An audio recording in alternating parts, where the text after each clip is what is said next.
Welcome to black horror Hindi channel. तो दोस्तों, कैसे हो आप सब? उम्मीद है कि आप सब बहुत अच्छे होंगे। दोस्तों, वीडियो स्टार्ट करने से पहले आपसे रिक्वेस्ट है कि इस चैनल पे अगर आप नए हैं या आपने अभी तक चैनल को सब्सक्राइब नहीं किया है तो प्लीज़ प्लीज़ इस चैनल को सब्सक्राइब कर ले। और हाँ, आज की इस वीडियो को पूरा ज़रूर देखें क्योंकि ये वीडियो इंडियन आर्मी पे है। जैसा कि हम सब जानते हैं कि हम अपनी इंडियन आर्मी को लेकर कितना प्राउड फील करते हैं। तो चलिए अब कहानी शुरू करते हैं। दोस्तों, वैसे ऐसी आत्माएं तो बहुत होती हैं जिन्हें लोगों को परेशान करने में अच्छा लगता है, मतलब उन्हें मज़ा आता है। लेकिन कुछ अच्छी आत्माएं ऐसी भी होती हैं जो लोगों की मदद करती हैं। आज ऐसी दो आत्माओं के बारे में बताऊंगी जिसने इंडियन आर्मी की मदद की। सबसे पहले कहानी पंजाब की है। ये कहानी उस समय की है जब इंडिया पाकिस्तान का युद्ध चल रहा था। दोनों देश के जहाज आसमान में मंडरा रहे थे। रात काफी काली अंधेरी थी और चारों तरफ सन्नाटा छाया हुआ था।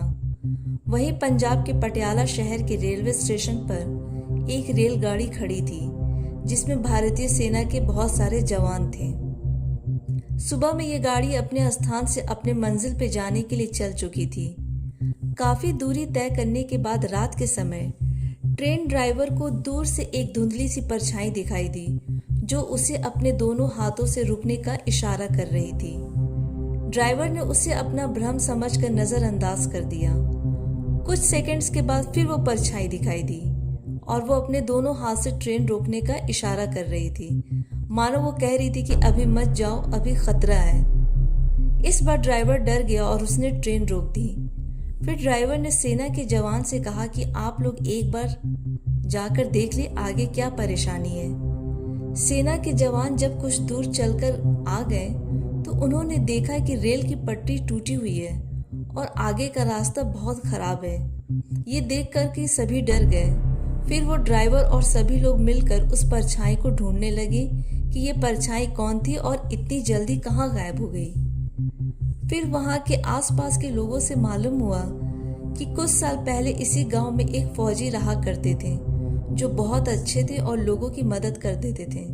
लेकिन एक दिन वो छुट्टी से अपने घर वापस आ रहे थे और इसी पटरी पर ट्रेन के नीचे आने से उनकी मौत हो गई थी। लेकिन वो फौजी मरने के बाद भी बहुत बार मदद की है। शायद उसी की आत्मा ने आप लोगों की भी मदद की है। ये सुनकर वहां सभी लोग काफी हैरान थे और सेना के सभी जवान दुख भी प्रकट करते हैं उन फौजी के लिए। अब ये दूसरी कहानी 1970 की है। दोस्तों, उत्तराखंड के चमोली जिले में जब आप बद्रीनाथ से भी 3 किलोमीटर ऊपर जाओगे तब आपको ये गांव मिलेगा जो माना गांव के नाम से जाना जाता है। ये गांव चीन की सीमा से लगा हुआ है और इंडिया का आखिरी गांव है। जहां ये गांव खत्म होता है वहां पहाड़ों से नीचे उतरकर इंडियन आर्मी की पोस्ट है, जहां पर इस मानव गांव से सेना के जवान की एक टुकड़ी को कुछ बहुत ज़रूरी सामग्री पहुंचानी थी। तो सेना के जवान की ये टुकड़ी मानव गांव से निकल लेती है वहां पहाड़ों के नीचे स्थित इंडियन आर्मी की पोस्ट के पास जाने के लिए। इस टुकड़ी में लगभग 15-20 जवान रहते हैं जिसे कैप्टन रविंद्र प्रताप सिंह लीड कर रहे थे।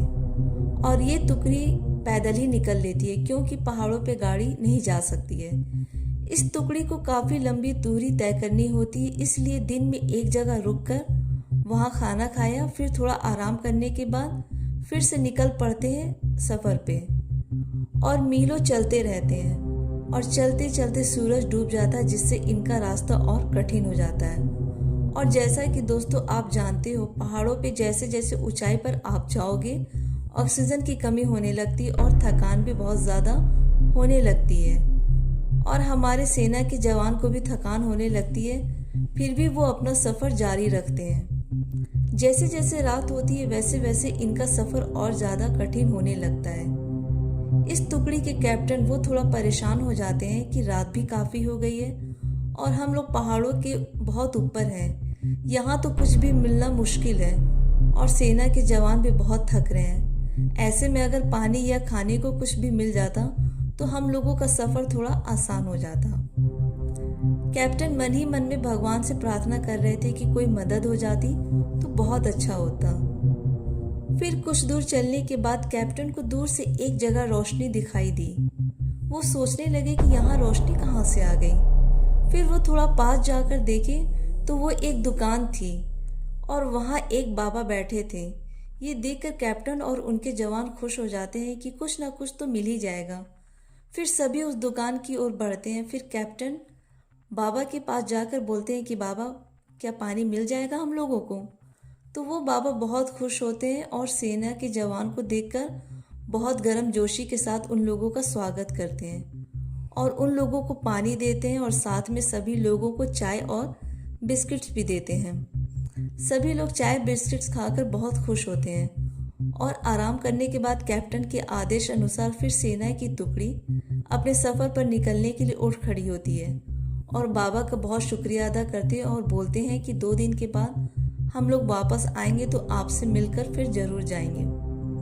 बाबा भी बहुत खुश होते हैं। फिर सेना की टुकड़ी वहां से चली जाती है। फिर 2 दिन बाद जब सेना की टुकड़ी वापस आती है तो वो कैप्टन रविंद्र प्रताप सिंह सोचते हैं कि बाबा से मिल लेते हैं। जब वो लोग बाबा की दुकान के पास जाते हैं तो देखते हैं कि बाबा की दुकान बुरी तरह से उजड़ी पड़ी है और वहाँ किसी तरह का कोई सामान नहीं है। ये देखकर कैप्टन रविंद्र प्रताप सिंह और उनके जवान भी बहुत हैरान होते हैं और ये पता करने के लिए कि दुकान के साथ क्या हुआ वो इधर उधर देखने लगते हैं। तभी अचानक कुछ दूरी पर उन्हें वहाँ एक चरवाहा दिखता है जो अपनी भेड़ को चरा रहा था। कैप्टन उस चरवाहे को बुलाते हैं और पूछते हैं कि ये दुकान ऐसी क्यों है और बाबा कहाँ है। वो चरवाहा जवाब देता है कि साहब, ये दुकान तो पिछले 3 साल से इसी तरह उजड़ी हुई है और इसमें जो बाबा रहते थे वो तो 3 साल पहले ही मर चुके हैं, लेकिन ये सब आप लोग क्यों पूछ रहे हैं? तब कैप्टन ने सारी बात बताई उस चरवाहे को। तो चरवाहा ने बताया कि बाबा का इकलौता बेटा था और वो भी सेना में था। उनका बेटा 4 साल पहले ही शहीद हो गया था। तभी से बाबा यहाँ पहाड़ों पे ये दुकान लगाए थे कि आते जाते सेना के जवानों की मदद की जा सके। बाबा ये दुकान अपने बेटे की याद में लगाए थे। ये सुनकर सभी लोग वहाँ बहुत इमोशनल हो जाते हैं और कैप्टन बोलते हैं कि यहाँ लोग जिंदा रहकर देश के लिए कुछ नहीं कर पाते हैं और ये बाबा मर के भी देश की मदद कर रहे हैं। तो दोस्तों, सुना आपने कैसे इन 2 आत्माओं ने इंडियन आर्मी की मदद की। सलाम है ऐसी आत्माओं को जो मरने के बाद भी देश के बारे में सोचते हैं और हम सबको भी अपने देश के बारे में कुछ ना कुछ करना चाहिए। हमें अपने इंडियन आर्मी पे गर्व है। दोस्तों, अगर ये वीडियो आपको ज़रा सी भी पसंद आई हो तो इसे लाइक करें, कमेंट में जय हिंद लिखें और जितना हो सके इसे शेयर करें ताकि लोगों को मालूम हो कि आत्माएं भी इंडियन आर्मी के लिए सोचती हैं और मदद करती हैं। हमारे चैनल को सब्सक्राइब कर लें और इस तरह की और इंडियन आर्मी से रिलेटेड कोई और स्टोरी आपके पास है तो हमें मैसेज कर दें, हम उस पर भी वीडियो ज़रूर बनाएंगे। अपना ख्याल रखें। तब तक के लिए बाय, टेक केयर एंड जय हिंद।